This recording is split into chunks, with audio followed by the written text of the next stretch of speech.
జయశంకర్ భూపాలపల్లి జిల్లా పోలీస్ శాఖ ఆధ్వర్యంలో యాంటీ డ్రగ్స్ అవేర్నెస్ కార్యక్రమాన్ని నిర్వహించారు.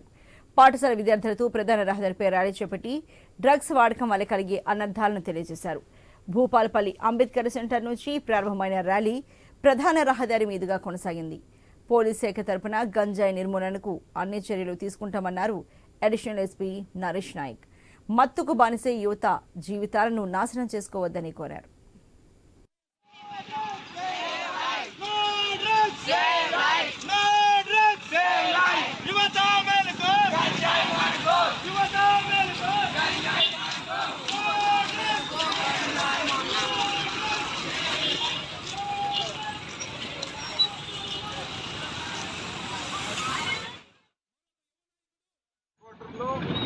యాంటీ డ్రగ్స్ ర్యాలీ నిర్వహించడం జరిగింది.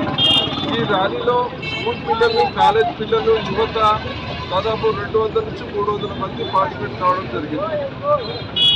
మన రాష్ట్ర ప్రభుత్వం ఈ యాంటీ డ్రగ్స్ మీద ముఖ్యంగా గంజాయి, ఓపియం, ఇంకా హైదరాబాద్లో మనం చూస్తున్నాం పబ్లలో, బార్లలో రకరకాలుగా డ్రగ్స్కు యువత అలవాటు పడిపోతుంది. దీన్ని సమూలంగా నిర్మూలించాలని మన రాష్ట్ర ప్రభుత్వం ఆదేశాలు ఇచ్చింది.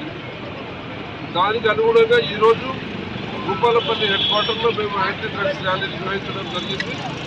ముఖ్యంగా గ్రామ స్థాయిలో యువత కూడా ఈ గంజాయిని తాగడానికి అలవాటు పడుతున్నారు. ఎందుకంటే గంజాయి మనకు పక్క రాష్ట్రాలైన ఛత్తీస్గఢ్లో విరివిగా పండిస్తున్నారు. అది అక్కడి నుంచి మన తెలంగాణ రాష్ట్రంలో వస్తుంది. తెలంగాణ రాష్ట్రం మీదుగా పక్క రాష్ట్రాలకు మహారాష్ట్ర, బీహార్, మిగతా రాష్ట్రాలకు కూడా రావడం జరుగుతుంది. భూపాలపల్లి జిల్లా హెడ్ క్వార్టర్